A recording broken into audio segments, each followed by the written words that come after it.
Hey guys, तो आज हम देखने जा रहे हैं चेनसॉ मैन के एपिसोड 41 के पार्ट 2 को।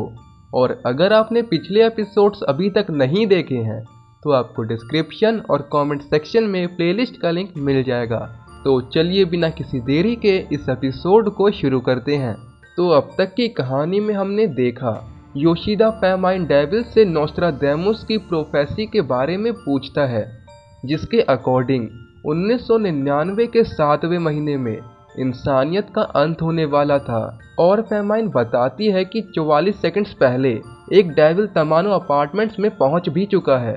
जिसके बाद हमने एक कपल को देखा था जिनको जल्द ही प्रमोशन मिलने वाला होता है, पर तभी उनके दिमाग में मर जाने का ख्याल आता है। जिसके बाद अपार्टमेंट में मौजूद सभी लोग कूद कर अपनी जान दे देते हैं और उसके बाद उन लाशों के बीच में से कुछ अजीब बाहर निकलता है और वॉर डेविल डर के मारे अपनी जान बचाते हुए वहां से भागने लगती है। तो चलिए अब देखते हैं आगे की कहानी को। तो एपिसोड शुरू होता है और हम देखते हैं कि एक डेविल एक लड़की को उठाकर उसका सर उसके शरीर से अलग कर देता है और उसे अपनी बॉडी में लगा देता है। जिसके थोड़ी ही देर बाद उस हेड में सेंसेस आ जाते हैं और डेविल कहने लगता है, ओह डियर, मैं काफी इम्प्रॉपर फील कर रही हूँ। और हम देखते हैं कि उस डेविल ने एक शेफ का लिबास पहन लिया होता है और वो अपना नाम फॉलिंग डेविल बताती है।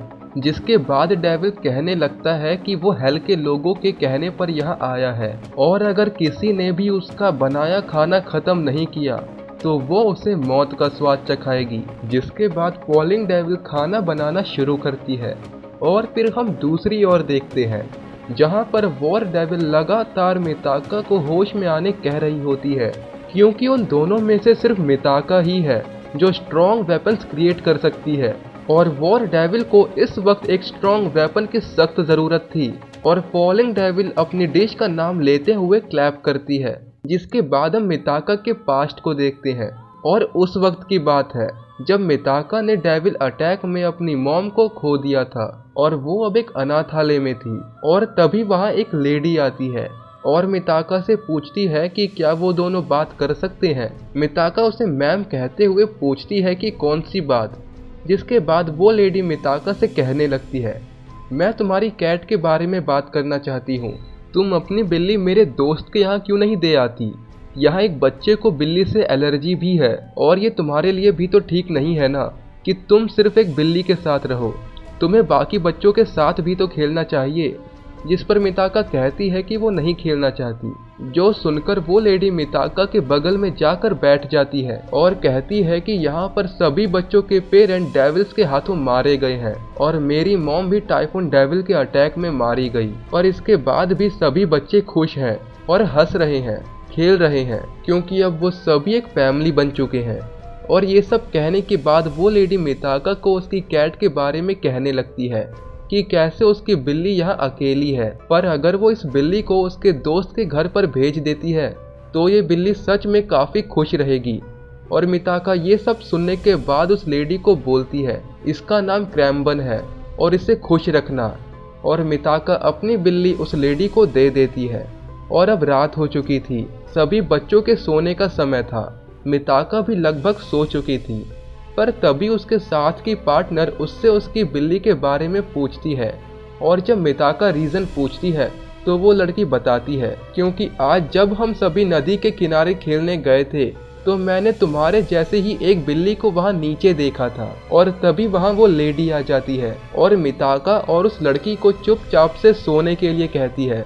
पर मिताका उस लेडी से अपनी बिल्ली क्रैम्बन के बारे में पूछती है कि क्या वो ठीक है। और तभी उस लेडी का चेहरा ही बदल जाता है और वो बड़े रूड बिहेवियर के साथ मिताका को कहती है कि यहाँ पर सभी ने अपनी फैमिली खो दी है, तो आखिर तुम एक फैमिली मेंबर के साथ कैसे रह सकती हो। और इस लेडी ने जलन के मारे मिताका की बिल्ली को उससे दूर कर दिया, ये झूठ बोलते हुए कि ये उससे अपनी फ्रेंड के यहाँ ले जा रही है। और मिताका अपने पास्ट से बाहर होश में आ जाती है। मिताका को कोई एनर्जी ऊपर की तरफ खींच रही थी, जिससे बचने के लिए वो एक आयरन बार को पकड़ लेती है और देखते ही देखते सभी लोग हवा में तैरने लग जाते हैं और एक सर्टेन हाइट पर पहुंचकर जोरों से नीचे गिर जाते हैं। और ये सब कुछ फॉलिंग डेविल के थ्रू ही हो रहा था। फॉलिंग डेविल कहती है, जितना ज़्यादा दुख होगा उतनी हाइट से बॉडी नीचे गिरेगी, और यही इस डिश का कंसेप्ट है। और हम एक आदमी को देखते हैं जहां डार्क में एक दरवाज़ा खुलता है, शायद हेल का दरवाज़ा, और वो आदमी उसके अंदर चला जाता है। पर दूसरी तरफ मिताका ने अभी भी उस बार को पकड़ा हुआ था और वॉर डेविल मिताका को चिल्लाते हुए कह रही होती है उसे डरना बंद करना होगा, नहीं तो वो उसकी बॉडी में नहीं जा पाएगी। और ये चैप्टर यहीं पर ख़त्म होता है और इसके आगे की कहानी हम देखेंगे इसके अगले चैप्टर में। तो तब तक के लिए अगर आपको वीडियो अच्छी लगी हो तो लाइक कर देना, चैनल को सब्सक्राइब कर देना। मैं मिलता हूँ आपसे नेक्स्ट चैप्टर में, तब तक के लिए बाय बाय।